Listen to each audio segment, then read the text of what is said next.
journal. Yasmine Adoko.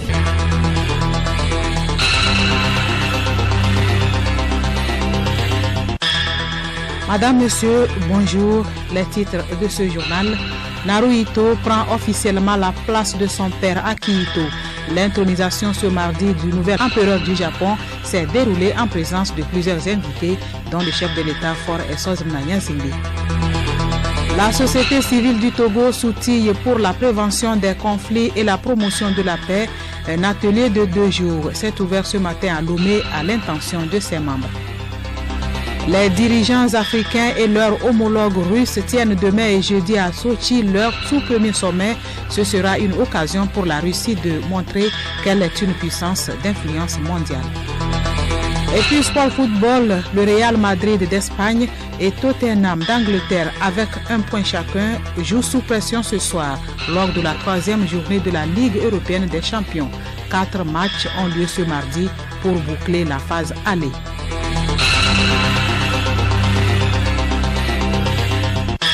Radio Lomé. Radiolomé.tg. Bienvenue à tous. Le président de la République, Faure Essozimna Gnassingbé, a participé ce mardi à la cérémonie d'intronisation du nouvel empereur du Japon, le prince héritier Naruhito.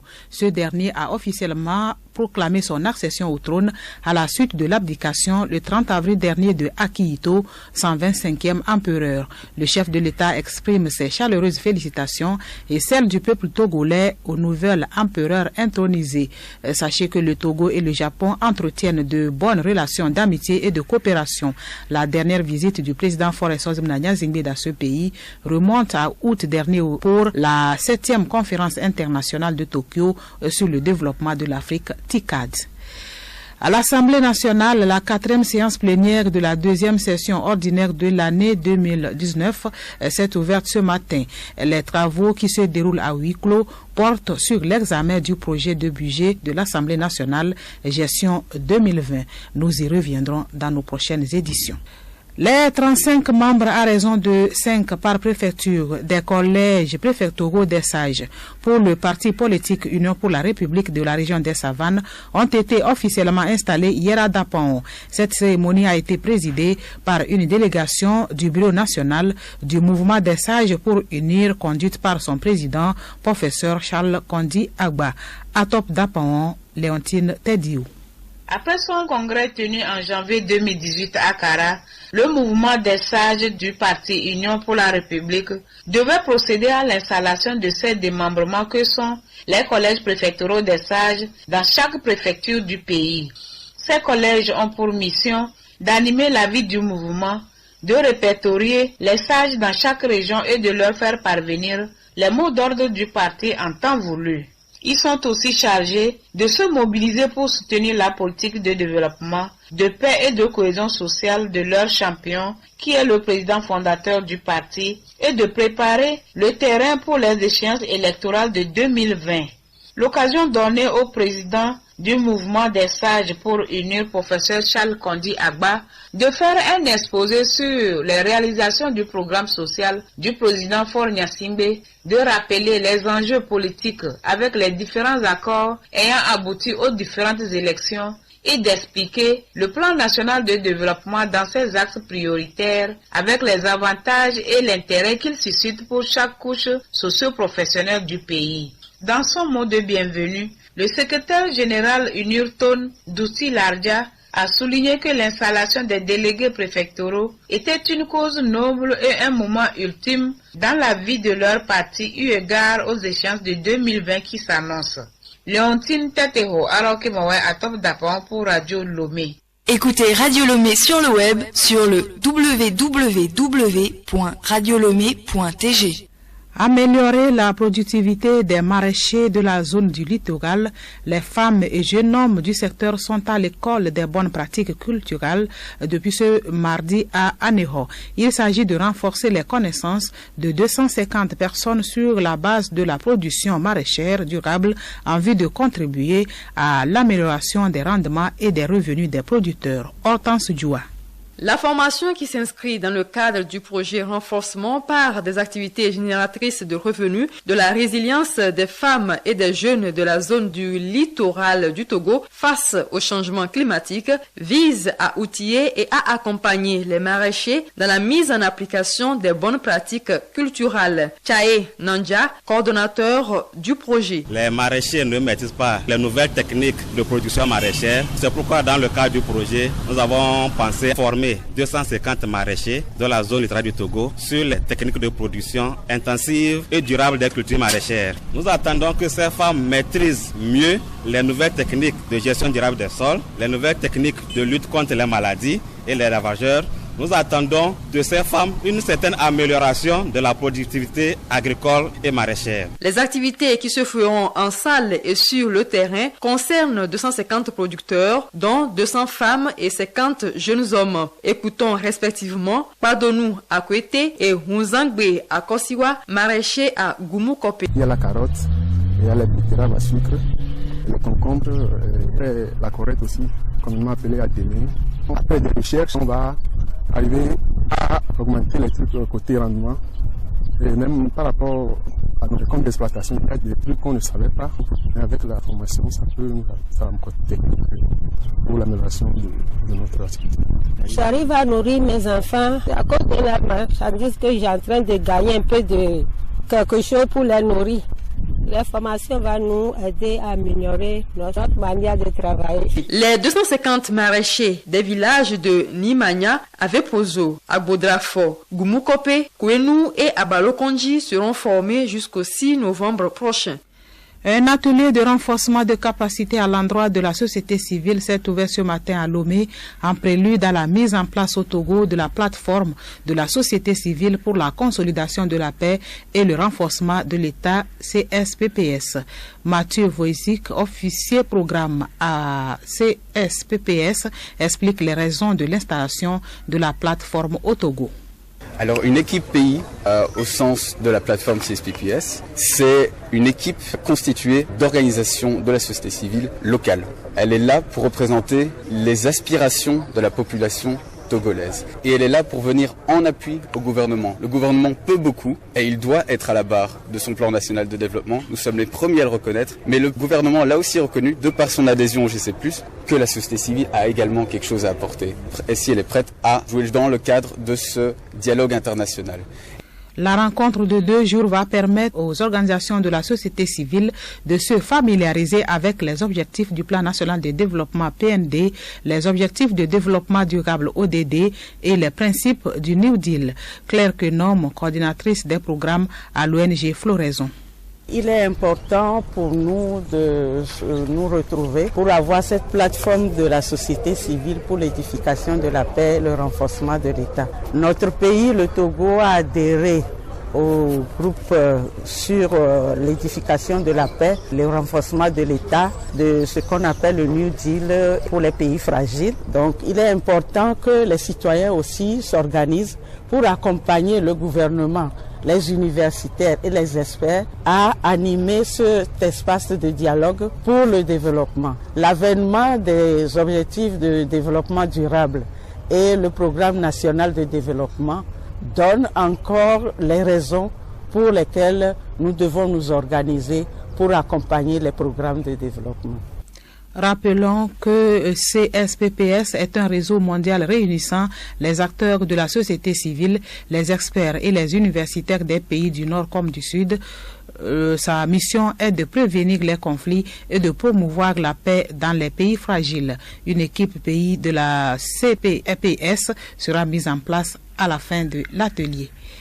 L'alimentation de riz est-elle bonne pour notre santé?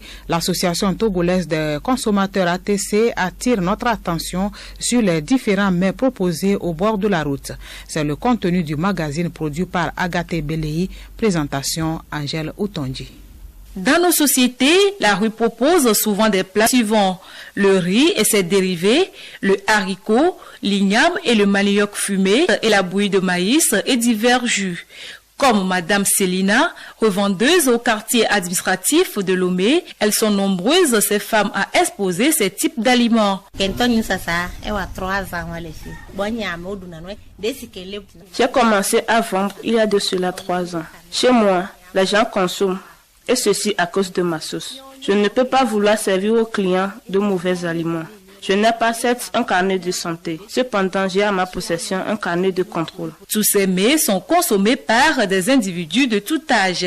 Quelques consommateurs en témoignent. L'alimentation de la rue, ça ne me plaît pas. Mais dans certaines conditions, tu es obligé. Il faut voir si les gens sont pauvres d'abord avant de les approcher, parce que moi je n'achète pas n'importe où. Il est vrai que pour certaines raisons, l'alimentation de rue s'impose. Cependant, qu'on va choisir l'endroit où manger selon les règles d'hygiène. Kofi Agboka, président de l'ATC. Les sources de contamination des aliments sont le milieu, la main d'œuvre, la matière première, la méthode et le matériel. Si nous sortons que nous voulons manger, qu'on puisse savoir là où manger, qu'on puisse vérifier un peu certains paramètres. Est-ce que je peux manger ici ou je peux ne pas manger? Quelles sont les maladies liées surtout à l'alimentation de rue? Dr Ekwe Kouvaré, responsable du secteur de l'alimentation et de la santé au Togo. Le diabète, l'hypertension et les cancers. Ce qui nous rend malade, c'est que nous mangeons trop sucré, nous mangeons trop salé et nous mangeons trop gras. Quels conseils pratiques pour revendeurs et consommateurs? Nous retrouvons le docteur Ekwe Kouvaré. Il nous faut revenir à nos légumes, il faut revenir à nos produits locaux et il faut réduire tout ce qui est boîte de conserve, réduire la consommation de sel, réduire de manière drastique la consommation des cubes et il faut réduire la consommation de l'alcool et du tabac. Le journal Yasmine Adoko.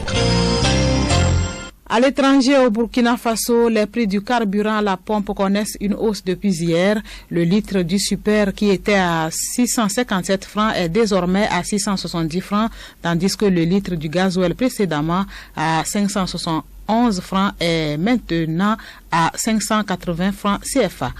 Le maire de Johannesburg, la plus grande ville d'Afrique du Sud, a annoncé hier sa démission. Il quitte également l'Alliance démocratique, principale formation d'opposition du pays, en lui reprochant son approche de la question raciale.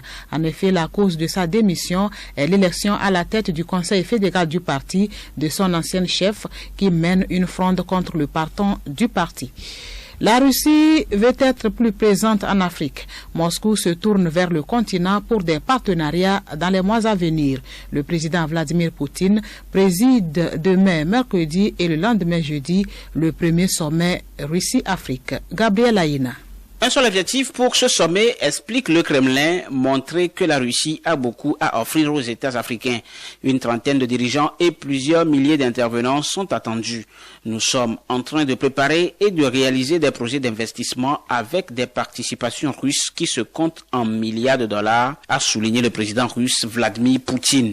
À Sochi, station balnéaire où Moscou aime organiser ces grandes rencontres politiques, le président russe avec son homologue égyptien Abdel Fattah al-Sisi réplique au forum sur la coopération sino-africaine qui depuis 2000 ont permis à Pékin de devenir le premier partenaire du continent. Pour Vladimir Poutine, il s'agira de démontrer qu'il a les intérêts africains à cœur, lui qui en 20 ans n'a fait le déplacement que 3 fois en Afrique subsaharienne, à chaque fois en Afrique du Sud. Dans un entretien diffusé lundi, le président russe cite pour preuve de l'engagement de Moscou la coopération militaire et sécuritaire, l'aide contre Ebola, la formation des cadres africains dans les universités russes et assure que tous les projets proposés par la Russie se font sans ingérence politique ou autre.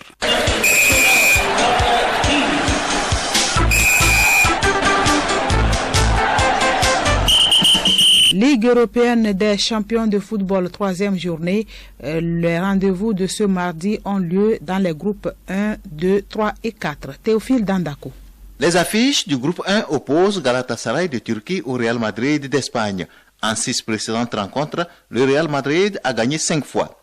Les statistiques remontent ainsi le moral du club européen le plus titré. Toutefois, avec un point pris en 2 matchs par chacun des 2 clubs, le risque est grand que le 7e face-à-face entre les deux se termine par un nul. Or, à cette 3e et dernière journée de la phase aller, une victoire est indispensable pour se relancer dans la course à la qualification en 8e de finale. L'entraîneur du Real Madrid, Zinedine Zidane, menace même de claquer la porte en cas de défaite ce soir. Dans ce même groupe, les Français du Paris Saint-Germain se déplacent en Belgique pour défier FC Bruges. Dans le groupe 2, Tottenham d'Angleterre, vice-champion sortant, reçoit Crevena. Le Bayern de Munich joue contre Olympiakos. Manchester City et Atalanta d'Italie se donnent rendez-vous dans le groupe 3. À la même heure de 19h GMT, Shakhtar Donetsk d'Ukraine reçoit Dynamo Zagreb. Enfin, le groupe 4 met aux prises Atlético de Madrid, au Bayer Leverkusen d'une part, Juventus Turin, Lokomotiv Moscou d'autre part. Du football toujours, au Togo, le club Ange de Noche a renouvelé son bureau exécutif. Yao Kamake était à ce congrès. La nouvelle équipe dirigeante compte 8 membres, dirigée par le président Messa Djovakpo, reconduit. Pourquoi cette reconduction? Le nouveau secrétaire général du club, Bello Nassirou. Quelqu'un qui vient prendre un bureau à l'agonie, où on n'entendait plus rien des Anges, et qui a pu, par ses efforts, redresser la barre et faire maintenir l'équipe en bien. On ne peut pas se passer de ce monsieur. La deuxième moitié du championnat passé a fait du mal. L'effectif des Anges a été revu jusqu'à plus de 80%. Le président a mis les moyens nécessaires et nous avons placé nos confiances en la jeunesse. Cette année, nous allons tout faire pour être à la hauteur de l'événement. Ce dimanche, en amical, le club a fait match nul, 0 but partout contre Kotoko de Lavier.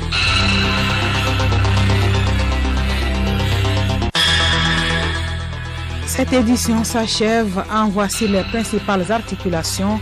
Naruhito prend officiellement la place de son père Akihito. L'intronisation ce mardi du nouvel empereur du Japon s'est déroulée en présence de plusieurs invités, dont le chef de l'État Foresos Mnanyasingbe. Et puis les dirigeants africains et leurs homologues russes tiennent demain et jeudi à Sochi leur tout premier sommet. Ce sera une occasion pour la Russie de montrer qu'elle est une puissance d'influence mondiale. Merci d'avoir suivi le journal.